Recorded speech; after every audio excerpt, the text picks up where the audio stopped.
Halo teman-teman, apa kabar? Saya harap kalian semua sehat ya. Berjumpa kembali kita dalam pembelajaran kita hari ini. Saya harap tetap semangat pokoknya ya. Kita harus menjaga kesehatan kita, istirahat yang cukup, makan makanan bergizi, jangan lupa berolahraga juga.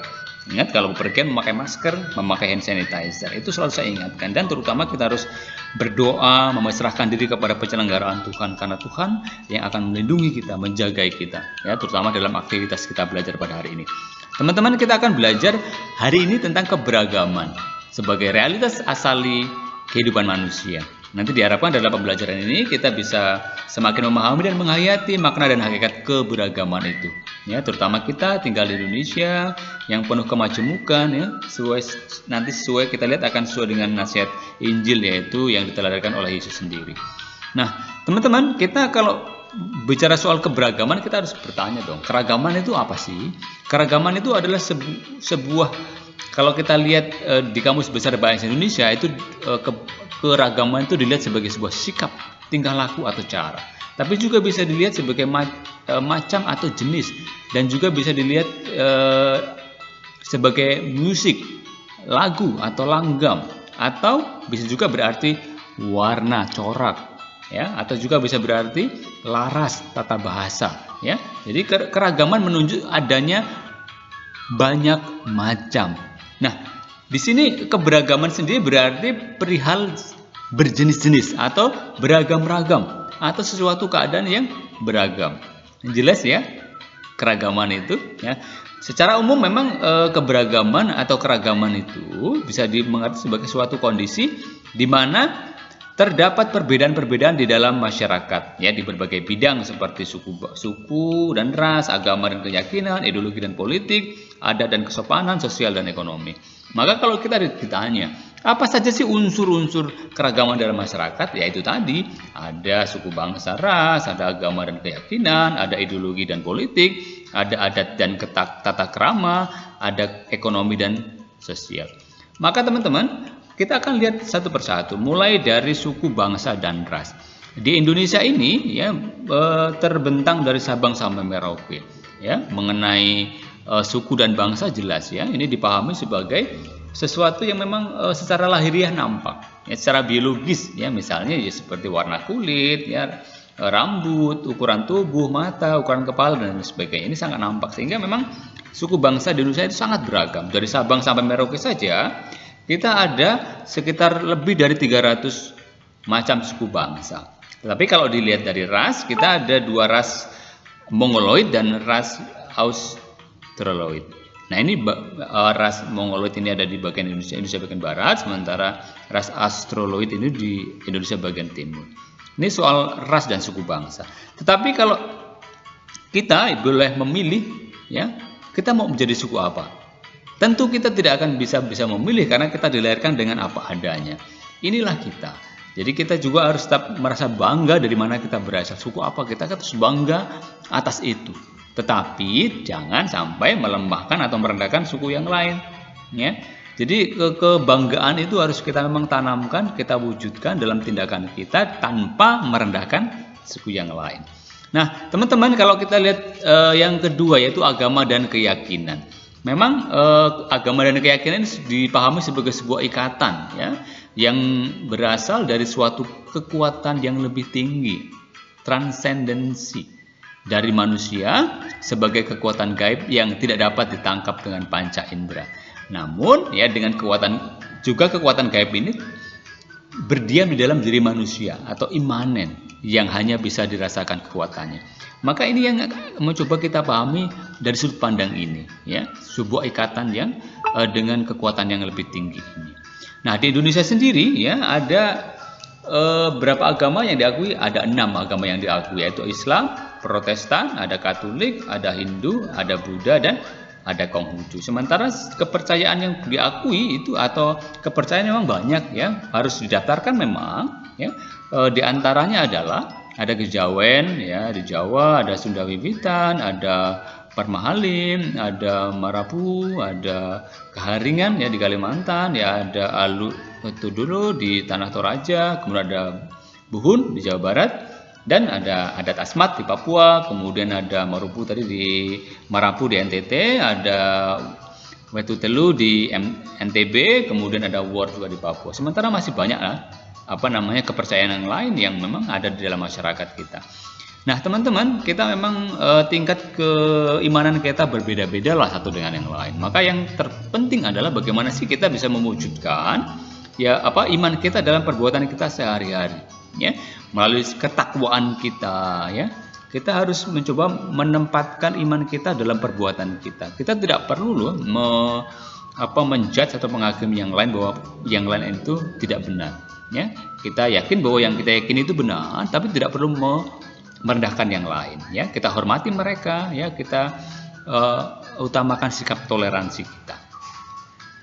Yang ketiga soal ideologi dan politik, ya, di Indonesia, ya. Yang namanya ideologi, ya, itu ada satu, ya, ideologi negara yaitu Pancasila. Tetapi tetap ada ideologi yang lain yang mendasari sebuah organisasi misalnya, ya.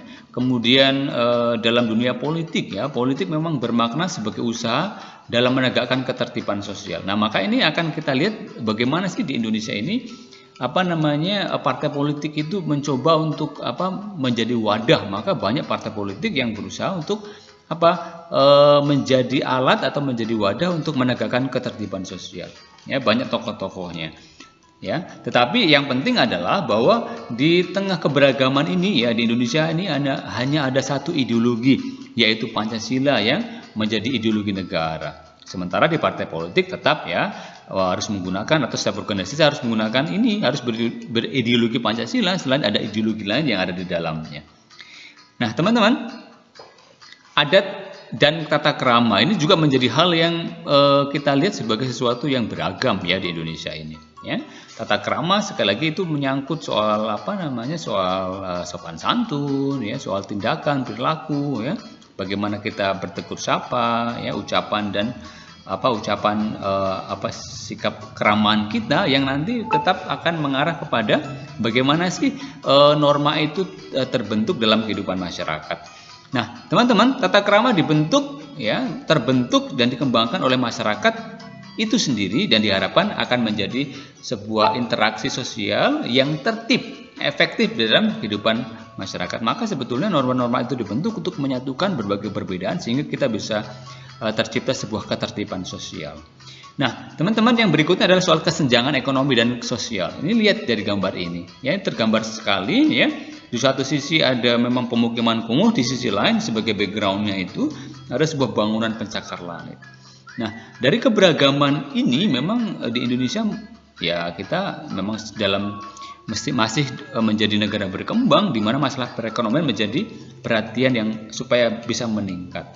Nah, masyarakat Indonesia merupakan masyarakat yang majemuk, ya, sekali lagi, ya, berkaitan dengan mungkin tingkat pendidikan, ya, pangkat, golongan, strata sosial. Nah, ini bagaimana kita memang harus bisa menyembatani ini supaya kesenjangan ini tidak menimbulkan sebuah persoalan, ya, ketidakadilan. Nanti kita akan lihat, teman-teman, ya. Jadi dalam hal ini, ya, terlintas jelas bahwa terdapat golongan orang berdasarkan status sosial di Indonesia, ya, adalah negara. Negara menjadi orang yang seharusnya menjadi bagian yang harus memang menyelesaikan kesenjangan soal ekonomi dan sosial ini, ya. Teman-teman, apa sebetulnya pengaruhnya bagi bangsa Indonesia keberagaman itu? Ya, yang pertama, di dalam kelompok-kelompok, ya, seringkali terjadi segmentasi karena memiliki kebudayaan yang berbeda. Segmentasi itu terkelompok-kelompok gitu, ya. Kemudian struktur sosial terbagi ke dalam lembaga-lembaga yang bersifat non komplementer, ya. Kemudian kurang adanya pengembangan konsensus di antara para anggota masyarakat tentang nilai-nilai sosial yang bersifat dasar. Kemudian secara relatif seringkali terjadi konflik di antara kelompok yang satu dengan yang lain karena adanya perbedaan, ya. Kemudian yang kelima, secara relatif, ya, integrasi sosial tumbuh di atas paksaan dan saling ketergantungan dalam bidang ekonomi. Ini yang terjadi, ya. Pengaruhnya karena keberagaman itu. Kemudian yang keenam, adanya dominasi politik oleh suatu kelompok terhadap kelompok yang lain. Ini ya kadang-kadang terjadi ya, karena apa? Karena keberagaman itu. Kemudian, apa persoalan atau masalah yang kemungkinan atau dapat menggoyahkan persatuan ya? Ini masalah yang terjadi, kemungkinan masalah yang terjadi. Satu, terjadinya disharmonisasi di mana tidak ada penyesuaian atas keragaman antar manusia dengan dunia lingkungannya, ya, disharmonisasi, ya, situasi yang tidak harmonis ya. Kemudian nomor 2, terjadi diskriminatif ya terhadap suatu kelompok masyarakat tertentu yang akan memunculkan masalah yang lain, yaitu kesenjangan dalam berbagai bidang dan merugikan kita dalam kehidupan berbangsa dan bernegara. Kemudian yang ketiga, terjadi eksklusivisme, yaitu rasialisme ya, yang bersumber dari superioritas diri ya. Alasannya dapat bermacam-macam ya, diantaranya yakin bahwa secara kodrati ras atau suku tertentu atau kelompoknya lebih tinggi dari ras atau suku kelompok yang lain, menganggap kelompok yang lain derajatnya lebih rendah daripada kelompoknya sendiri. Nah, ini yang terjadi ya, eksklusivisme dan rasialisme ya.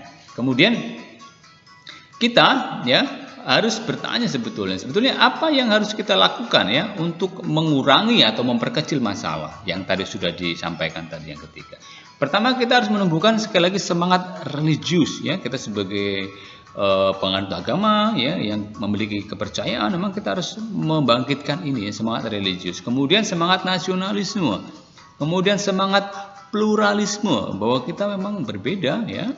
Kemudian semangat humanisme. Kemudian yang kelima, dialog antar umat beragama. Kemudian yang terakhir, membangun suatu pola komunikasi untuk interaksi, namun konfigurasi hubungan antar agama, media massa, dan harmonisasinya. Jadi kita harus memang melibatkan segala sektor ya untuk membina, membangun sebuah komunikasi yang baik ya antar semua elemen masyarakat ya, entah itu di media massa ya, kemudian bagaimana itu bisa menciptakan sebuah situasi yang harmonis. Nah, teman-teman, memang saat ini problematika yang terjadi ya dialami oleh bangsa Indonesia adalah adanya gejala diskriminasi dalam masyarakat yang beragam ini ya. Diskriminasi adalah setiap tindakan yang melakukan pembedaan terhadap seseorang atau sekelompok orang berdasarkan ras, agama, suku, etnis, kelompok, golongan, status, kelas sosial ekonomi, jenis kelamin, kondisi fisik, usia, orientasi seksual, pandangan ideologi, dan politik. Tentu kondisi ini bertolak belakang dengan semangat kebangsaan kita sebagaimana ditegaskan dalam pasal 28 ayat 2 Undang-Undang Dasar 1945 bahwa setiap orang berhak bebas dari perlakuan yang bersifat diskriminatif atas dasar apapun dan berhak mendapat perlindungan terhadap perlakuan yang bersifat diskriminatif itu ya. Sebetulnya kita semua bangsa Indonesia itu memiliki hak untuk itu. Sangat jelas sekali bahwa setiap orang yang mendapat perlindungan saat dia mendapat perlakuan diskriminatif ya, meskipun begitu diskriminasi masih terjadi di berbagai belahan dunia ini ya. Prinsip non diskriminatif harus mengawali kesepakatan antar bangsa untuk dapat hidup dalam kebebasan, keadilan, dan perdamaian. Nah, teman-teman, dalam kitab suci Perjanjian Lama ya, kita juga harus belajar dari kitab suci tentunya ya, diceritakan bahwa bangsa yang terpilih seringkali menghayati rasa ya satu bangsa, satu Tuhan, satu negeri, satu tempat ibadat, dan satu tatanan hukum. Ya, di kitab Ulangan, bangsa terpilih itu bangsa Israel ya. Dari sejarahnya ternyata ketika mereka bersatu, mereka menjadi kuat, ya, sanggup mengalahkan musuh dan menjadikan dirinya bangsa yang jaya. Namun ketika mereka tidak bersatu, mereka menjadi bangsa yang tidak berdaya dan setiap kali secara gampang dikalahkan oleh musuh-musuhnya.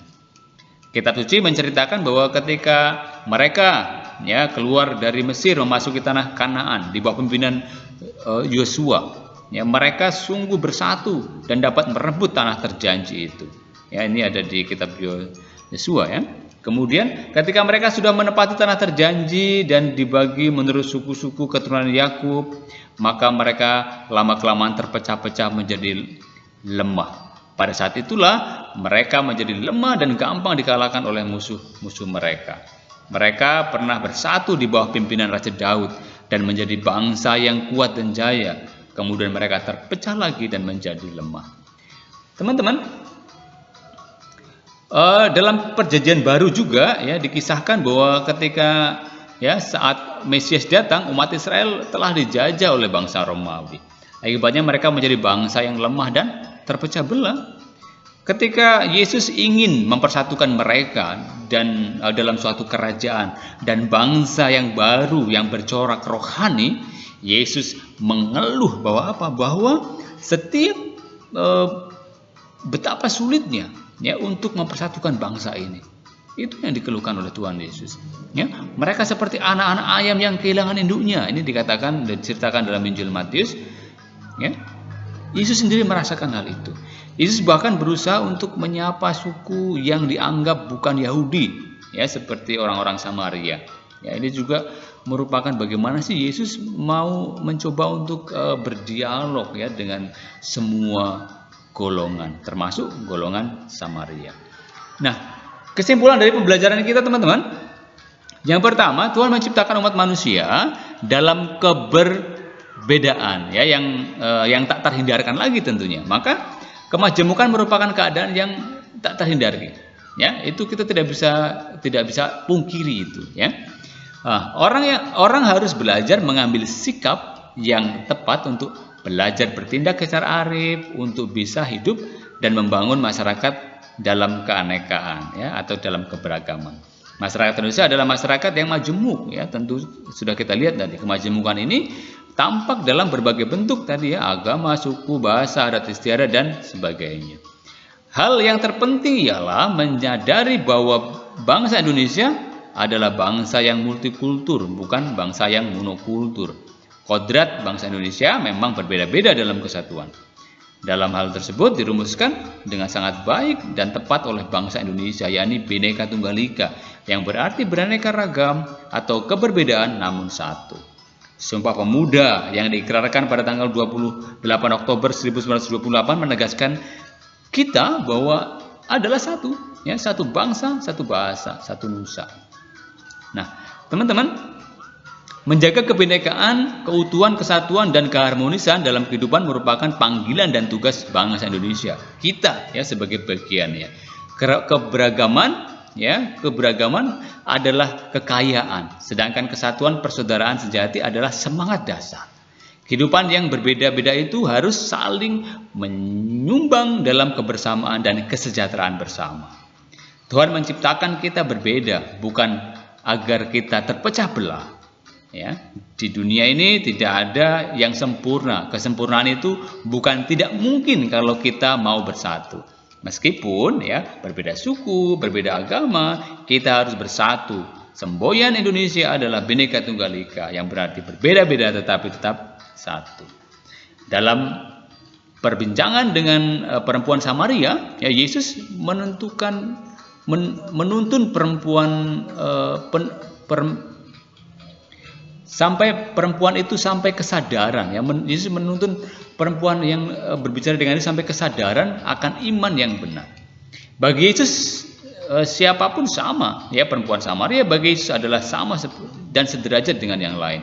Yesus tidak pernah membedakan manusia berdasarkan atas suku, agama, golongan dan sebagainya. Di mata Tuhan tidak ada yang lebih mulia dan lebih rendah. Tuhan memberi kesempatan kepada siapapun untuk bersaudara.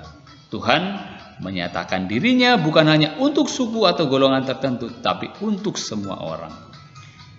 Sikap Yesus yang harus menjadi sikap setiap orang Kristen, ya, maka perlu diusahakan. Apa itu sikapnya? Yang pertama, sikap-sikap yang bersifat mencegah perpecahan. Ini yang paling penting, ya. Upaya-upaya konkret yang membangun kehidupan bersama harus dikembangkan dengan menghapus semangat primordial ya dan semangat sektarian ya, dengan menghapus sekat-sekat dan pengkotak-kotakan masyarakat menurut kelompok-kelompok agama, etnis dan lain-lain.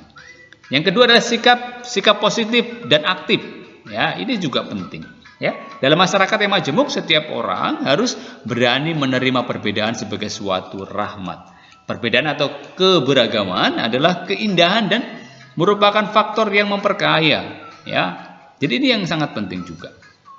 Ya, perlu dikembangkan sikap saling menghargai, toleransi, menahan diri, rendah hati, ya, rasa solidaritas demi kehidupan yang tentram, harmonis, dan dinamis. Ya, setiap orang bahu-membahu menata masa depan yang lebih cerah, lebih adil, makmur, dan sejahtera.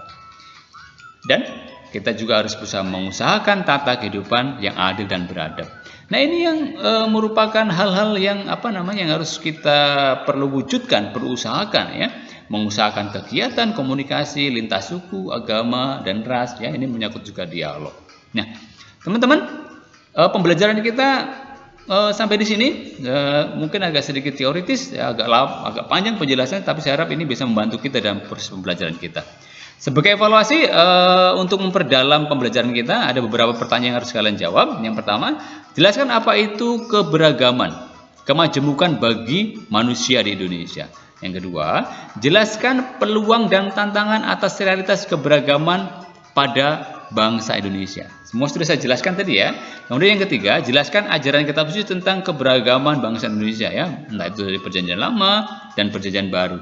Ya, kemudian yang keempat, jelaskan yang harus kita lakukan untuk mengurangi, memperkecil permasalahan akibat keberagaman. Tadi juga sudah saya jelaskan, ya. Kemudian yang kelima, yang terakhir, jelaskan sikap sebagai orang Kristen untuk mengusahakan dalam menghadapi keberagaman yang baru saja. Oke, teman-teman, cukup pembelajaran hari ini. Terima kasih sudah mengikuti pembelajaran ini. Saya harap tidak bosan, ya, dalam pembelajaran kita. Tetapi ingat, ya, bahwa Tuhan Yesus mencintai kita. Tuhan Yesus ingin supaya kita tinggal, ya, menjaga persatuan, menjaga iman kita, mempraktekkan dalam kehidupan sehari-hari. Teman-teman, terakhir, yang belum subscribe, silakan tekan tombol subscribe. Yang suka dengan pembelajaran ini, silakan tekan tombol like. Oke, teman-teman, sampai berjumpa di video pembelajaran berikutnya. Bye-bye, Tuhan memberkati.